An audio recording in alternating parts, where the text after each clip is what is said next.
Hello everyone, this is part 7 of What If Naruto Was Reborn as Kyuubi, and I hope you guys enjoy this video and to like, to subscribe, to share, and check out the playlist, to see more comment down below. Now let's start the intro. They call me a god. They call me a god. They call me a god. Join my membership, the perks are great. It's in the description. Be sure to like and subscribe, it gives me more motivation. Enjoy. Naruto stood to the side of Nikito, holding his katana to the Onimusha leader's head. You have any idea how long I've been waiting to start up my plan? Naruto asked. If only I'd known about this later, I would have had to wait a lot less. Without warning, Nikito drew out his katana and swiped at Naruto, but to his dismay, this was also a shadow clone. When the blade came in contact with him, he disappeared into a puff of smoke. Too bad, Naruto said from behind. He prepared for a swipe, but Nikito quickly spun around and blocked the attack. The two engaged in a duel as the others watched on, with Hinata running over to Sakura to see if she was alright. Nikito swiped low, but Naruto jumped in time to dodge the S. As Naruto came to land, he prepared his katana for a vertical S, but Nikito quickly sidestepped to dodge it. As Naruto came for the landing, Nikito landed a kick to his chin, sending him soaring up to the sky, then plummeting down like a meteor. The impact caused a large debris to form, covering the field in a cloud of dust and knocking over all the tents that were in the vicinity of the debris. When the dust settled, the location of Naruto's fall left a large crater, with a hole in the center. Haha, exactly what I expected from a boy. Nikito chuckled. Nothing. As Nikito went on to laugh, the Naruto emerged from the hole, jumping out and landing just outside of the crater. He still held his katana in his hand, but now sheathed it for a better approach. Naruto brought his hands together and brought out his trademark technique. Taju Kage Bunshin no Jutsu. Standing before Nikito, and around him, were thousands of exact duplicates of Naruto. You really think numbers will do you any good? Nikito asked. It seems you underestimate me. I know all about the shadow clone technique, I know about elemental jutsus. In fact, I know about jutsus overall. What? Kakashi looked in surprise. How does he know about the ninja ways? I'm no ordinary human. Nikito's lips curled upward into a sadistic grin. I'm a shinobi myself. He removed his helmet and tilted his head over to the side to show something that was his N. There was a tattoo on the left side that showed that sign of a village, the image of what looked like two stones, one larger than the other. I am from the stone village. My grandfather created this tribe, but my father never wanted to have any part of it. When I was 18, I chose to run off with my grandfather and succeed him as the tribe's next ruler, but with my father in my way, I had to dispose of the hindrance.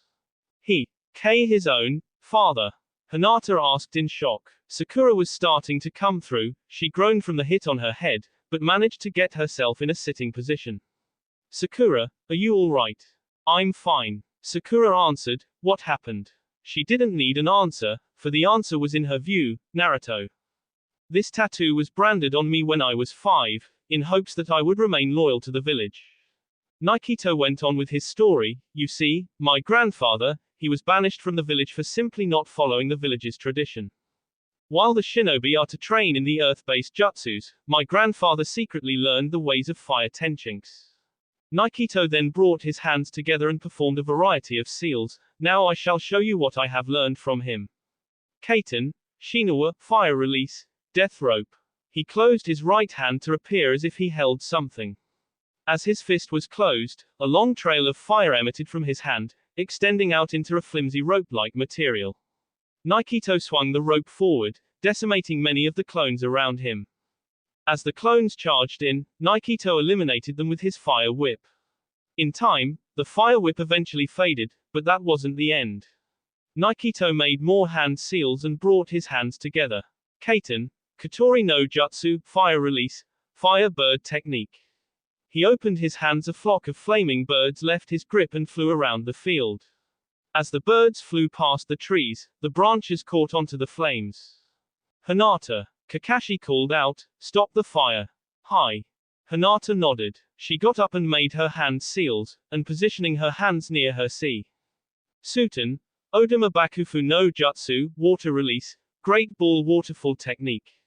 From her hands she formed a small sphere of water, that slowly expanded. She then brought it out and the ball increased in size. With the ball, Hinata waved her hands around in many directions.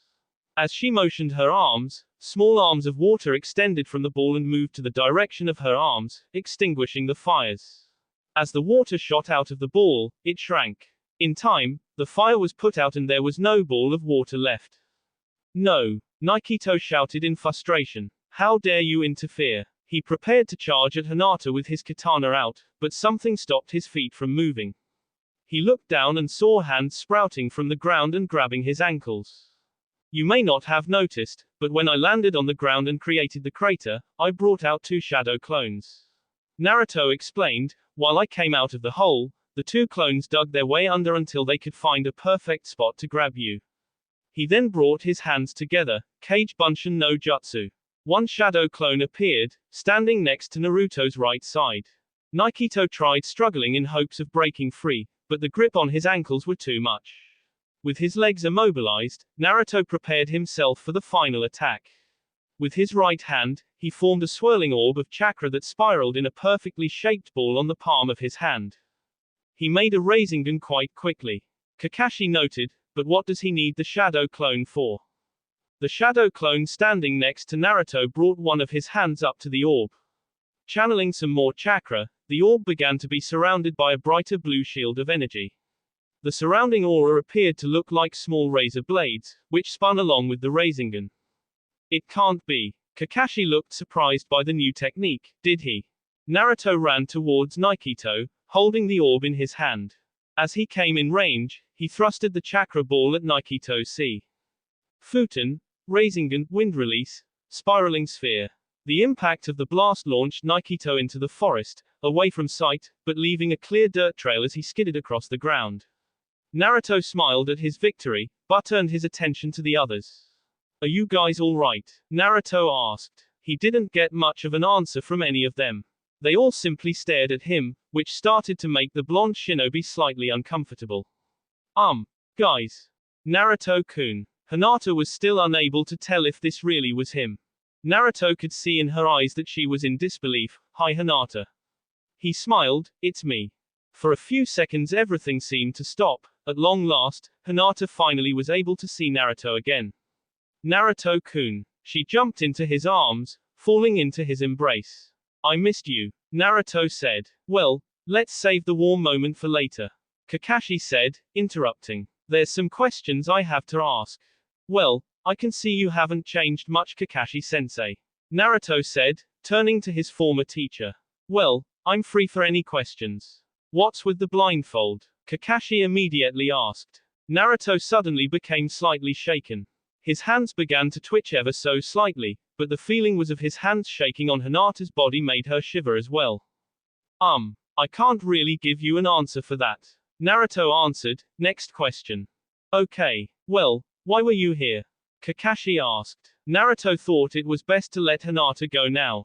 Well, it seems like an easy answer. Naruto replied, I followed these guys when I saw them come into the wood village. And thus began Naruto's story. A few nights ago, while Yamato-sensei and I were sleeping, I woke up cause. Well, nature called. He could see that the others responded in a typical, that's Naruto all right. Look, I stepped out to deal with it, but before I could go back inside, the tribe came. I saw that they went into homes and took people out and into cages. I made sure they left me and Yamato alone, but when I saw them taking kids, I had to stop them. I took out one and took his clothes. Naruto tugged lightly on the collar of his new attire to show what they wore. I used this as an opportunity to take out every single one of them. For each one I got rid of, I made a shadow clone to take his place. Eventually, I got rid of them all and assumed the identity of the entire tribe. Well, if you took them all out, then why did you leave the village in the first place? Sai asked. Because only a small group of the tribe was in the village.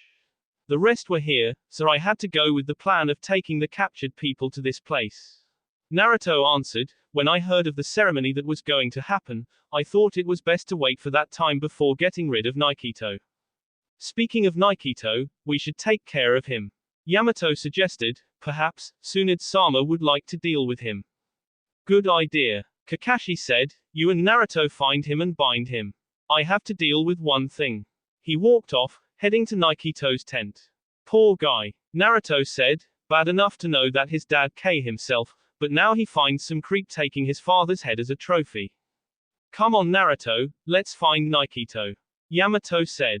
The two walked towards the area of the forest where Naruto sent Nikito flying.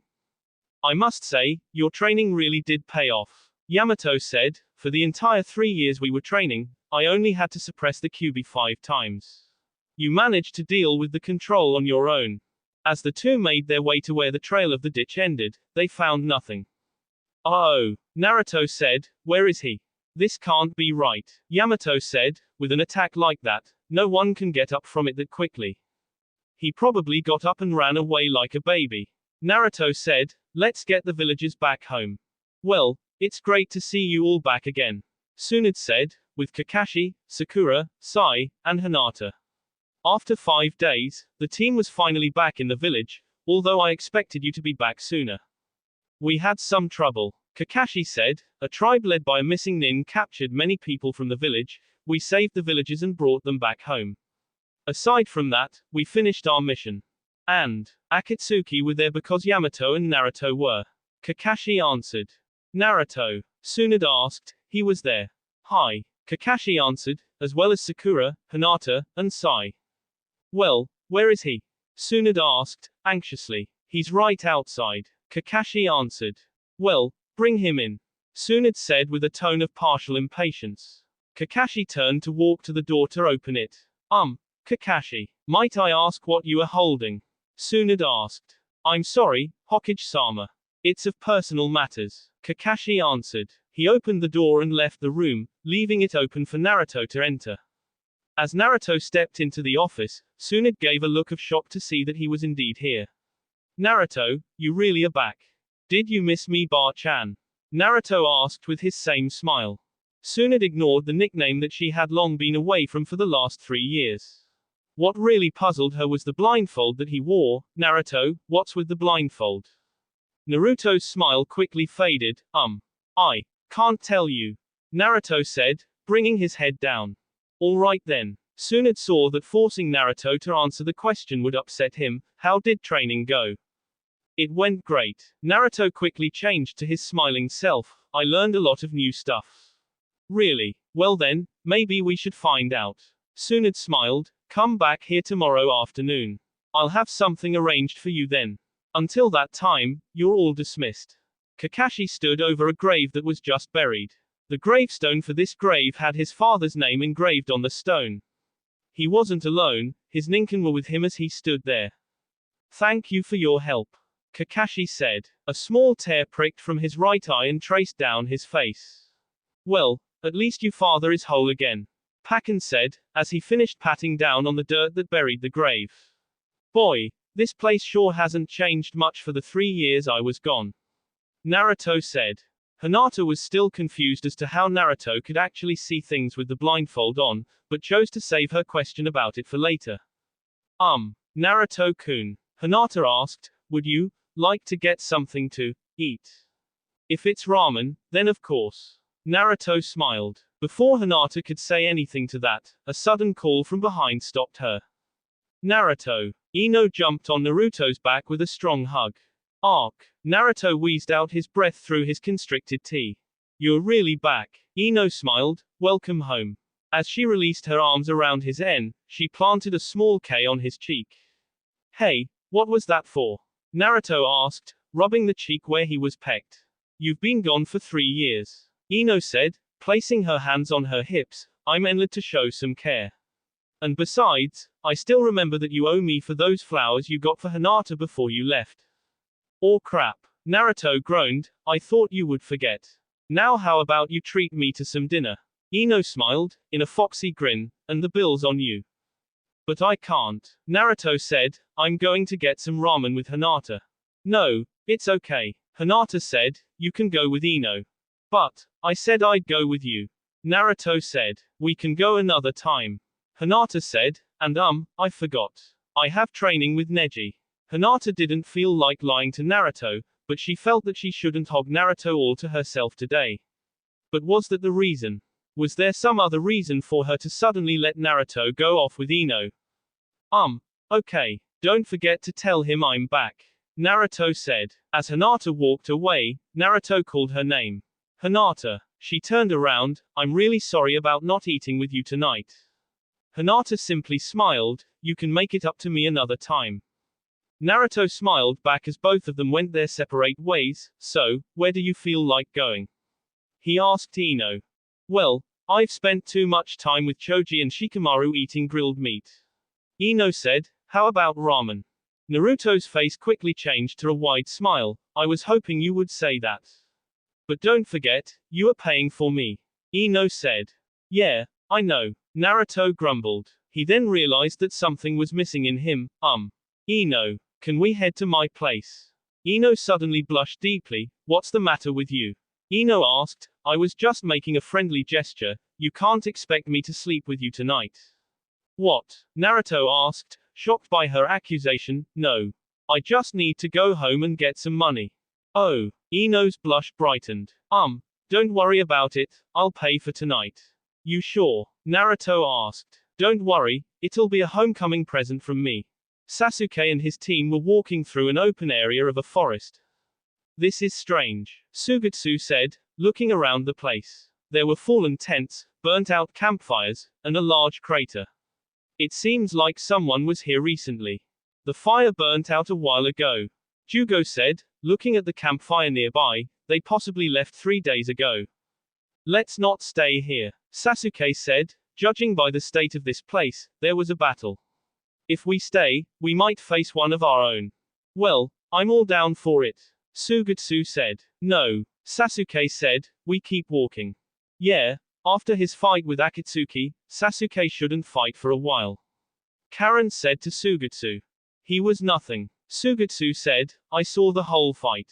Sasuke treated those clay bombs like firecrackers. Of course, I still hold my words that you shouldn't have used an animal to take the blow for you. Manda was of no further use anyways. Sasuke said, he only helps Orochimaru. Now that he's Orochimaru has no powerful summonings.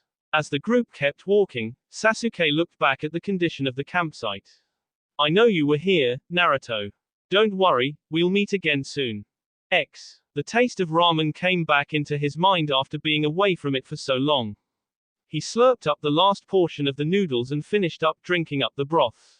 He set the bowl down and using his sleeve, he wiped his lips clean. Thanks for the dinner, Ino. Naruto smiled. The two had just finished eating, with empty bowls left on the counter. Aren't you the one who paid? Ino asked. Yeah, but you were the first person I went with since I came back. Naruto answered. Ino smiled. So now that you're back, I suppose you plan to keep your promise to Sakura. Of course. Naruto answered with a determined look. I wouldn't go back on my word. Ino suddenly got curious. Give me your hands, she said. What? Just let me see them.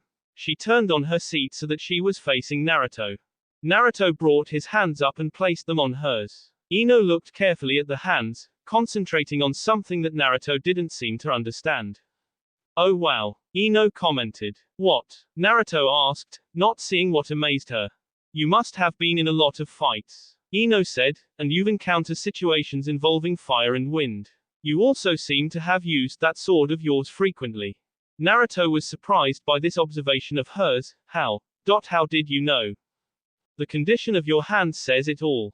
Ino answered, I know how you can be a fast healer, but skin can never be perfectly healed. Ino then remembered back to why Naruto left in the first place, remembering the reason why he couldn't stay. The Kyuubi can't even make battle damages disappear either. Naruto tensed slightly when he heard Ino say his name. Oh, don't worry, Ino said, showing a sympathetic smile, I don't see you any more differently than before. She broke the connection their hands had, and besides, if you really were a monster, you would have chaos a long time ago. A monster wouldn't protect people, let alone have people to care for. Thanks, Ino. Naruto answered, that means a lot to me. Well, at least it now answers lots of the questions I've had about you. Ino said, such as how you have such an enormous amount of chakra, how you were able to beat Neji in the Chunin exams, and how you only get scratches in situations that should give you scars. Naruto chuckled a little bit. Well, this was great. But I'm really tired. Alright. Ino smiled, I'll see you later then. Yeah. Naruto answered with his own smile, I'll see you later. The two left the ramen stand and went their separate ways. Ino's flower shop was in one direction, while Naruto's home was in the other direction. Naruto arrived at his home. As he opened the door, he expected to be welcomed with a large dust cloud and scattered clothes, but when the door opened to reveal the interior, he was greeted with something completely different. His entire apartment was spotless. The floors were clean with no traces of dust, the mangas that were usually left on the floors were neatly placed on the shelves, the kitchen table was cleaned from all food he left lying around, the sink was left with no dirty dishes, and the clothes on his sofa were folded and placed on the cushion. What the? Naruto was confused as to why his apartment was left so clean. He remembered that he didn't bother cleaning the place up when he left. He walked to his bedroom and found that it was also clean. The bedsheets and blanket were neatly laid out on his bed, all his scattered clothes were no longer on the floor, but probably in the drawers and closet, and his bookshelf was sorted out. Who cleaned my place? As he proceeded to head out, he saw that there was something left on his coffee table in the living room. He walked up to it and saw that it was a note. Next to the note, his brown strap forehead protector was on the table. He picked up the note and read the contents. Welcome back. I knew you would come home eventually. I took the liberty of cleaning your home while you were away. I hope you're alright with that. Everyone else helped out too. Be sure to thank them as well. Hyuga, Hinata. Naruto smiled as he placed the note back on the table. He took his forehead protector from the table, holding it firmly in his grip. With his other hand, he pulled the blindfold off his face, closing his eyes as he did. He then took the forehead protector and wrapped it over his eyes, using it as his new blindfold. Well, with Naruto returning to the team, this will make things work a little bit better. Tsunade said, sitting at her desk while the shinobi was standing on the other side. Yamato, Guy, and Kakashi stood there with their students. This mission requires all of you. But, I just got back home yesterday. Naruto groaned. I'm sorry Naruto, but this needs ever-available shinobi. Tsunade said, I need you all to go to Suna. Well, since it's to there, I don't mind at all. Naruto said. I'm sure Gaara misses you too. Tsunade said with a smile. You all have 20 minutes before leaving. You're all dismissed. The shinobi all left the office in an orderly fashion. Naruto couldn't help but see how much they've all changed. Shino finally managed to get out of the coat that hid his entire face. He now wore a coat that had a similar look as before, but no more hood or high collar. His face was a lot more visible than before, but he still wore his sunglasses, which Naruto didn't bother asking about. Kiba didn't make much change in what he wore, but he now had a pair of Seiya stored at the back of his belt. Aside from that, nothing much changed. And as usual, Akamaru was there with him. Guy's team was one that didn't make any changes. They all wore the same clothes as before, the only difference in them was simply their hair. Lee grew his out more, Neji's hair was now braided in a Chinese fashion queue, Tenten finally removed the two buns and resorted to a ponytail. As Naruto walked out, he noticed something unusual. Hey, Shino, where's your sensei? She's at home. Shino answered. What's she doing at home? Naruto asked, why are you guys here when she's not? She's been mourning for the past few weeks, eh? Kiba said.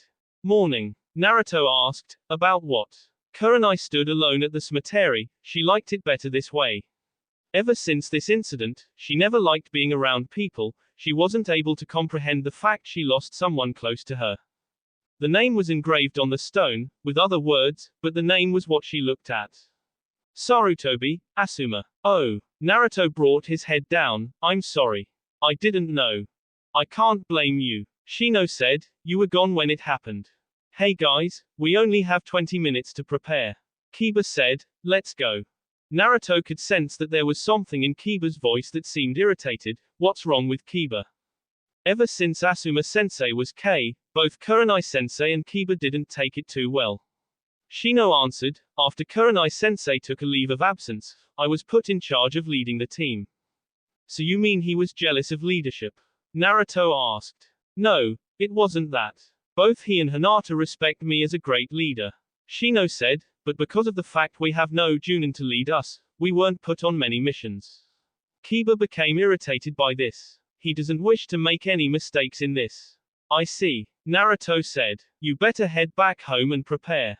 Shino said, don't be late. Within the 20 minutes of prepared, the entire team was there, and surprisingly, Naruto made it on time. Is everyone here? Kakashi asked. He scanned the group and saw that no one was misses. Perfect, we leave at once. This is an urgent mission, we need to go with speed. Guy said, Lee and I will go ahead to make sure there's no danger up ahead. That works well. Kakashi said, Yamato, take a bunch out and join them. Can he keep up with us, Kakashi-sensei? Lee asked. I guess we'll find out. Yamato said. He put his hands together for a seal, Moku Bunshin no Jutsu, wood clone technique. From his body, a large chunk of wood pulled itself out of Yamato, taking form of an exact replica of Yamato. I'll be able to tell Kakashi-senpai of anything the three of us come across with this clone. Then let's get moving, Kakashi said. The entire team went on to head to Suna. Partway there, Guy, Lee and Yamato's wood clone moved on ahead at a faster speed, while the others stayed to move in a steady pace. When nighttime came, the team set up camp and prepared a fire. The tents were set up for each team to sleep in. Okay, Shino, your team will take this tent. Guy's team will take this one. Yamato and Sai will be in that one, and my team will be in here. Kakashi said, pointing to each individual tent. We will wake up just after sunrise. Within the next hour, everyone was fast asleep. All of them warmly comfortable in their tents and sleeping bag. But it didn't last very long. Sakura woke up when she senses something was missing. She got up and noticed that Naruto was not in his sleeping bag, and saw that the tent was slightly open. She got out of her sleeping bag and left the tent, cautiously stepping over Kakashi, making sure he didn't wake up. She went outside and looked for where Naruto could be. It wasn't hard, because there was a strange sound coming from behind the tent. She followed the sound, leading her through some trees. When she came closer and closer to the location, she saw someone she didn't expect at this time of night. Hinata. Hinata slightly jumped when she heard her name, but kept quiet. Sakura, what are you doing awake? I could ask the same about you. Sakura answered. Look. Hinata pointed towards where she was looking. Both girls found themselves staring at Naruto. He was no longer wearing his black shirt, which was hanging on a tree branch, as well as his large orange sash and blindfold. The tree that had all these items were right next to the two Kunoichi. He held his katana tightly as he went through several katas with it. He s through the air as the dust and loose leaves moved with the blade's motion. Wow! Hinata was astounded by this new Naruto. Despite his blindfold being removed, his face was hidden from the shadows of the trees. He's gotten much stronger, Sakura said. Naruto continued on with his sword techniques, taking stances and s at the open air. As he went on with his training, he suddenly stopped and faced the direction that the two girls were hiding. The two of them immediately ducked behind the bushes. Did he see us? Hinata asked. I don't know, Sakura said. Maybe we should just head back to our tents. Naruto waited until he was sure that the two girls were gone. Once he knew they were out of sight, he sighed. That was close, Naruto muttered. He walked towards the tree that had all of his belongings. He took the forehead protector and wrapped it over his eyes, then moving on to putting the shirt on, followed by the sash and the belts. It was now the second day and the shinobi were getting closer to the desert land of the Wind Country. As before, Guy, Lee and Yamato's wood clone went ahead, while the others traveled in their own easy pace. You know Naruto, it's really confusing as to how you can see with a blindfold on. Sakura said, why do you even wear it? I'm sorry Sakura, I can't tell you. Naruto answered. Oh come on. Sakura smiled, thinking Naruto had something to hide that would end up with everyone laughing. You think you might more girls that way? Sakura, just stop. Naruto said, this is no joke. The tone of his voice started to sound serious. Naruto, why not just take it off before you end up bumping into a tree? Sakura joked, not knowing she had gone too far. Sakura. Naruto's voice raised up to get her attention, and apparently everyone else's. I told you to stop. I have this on for a reason, but I just can't tell anyone right now. Everyone fell silent, not wanting to say anything that might make Naruto cause another outburst. They all continued to pace through the trees, heading closer to Suna. It all went well, right up until. Hey, did you see that? Tenten asked, pointing to the side. They all turned the gaze to where she was pointing. Within the next few seconds a shadowed figure appeared from the trees. Should we do something? Neji asked. It's no threat now. Kakashi said, we should head to Suna instead. Ignore it until they strike first. No, Naruto said sternly. What? Everyone looked at Naruto.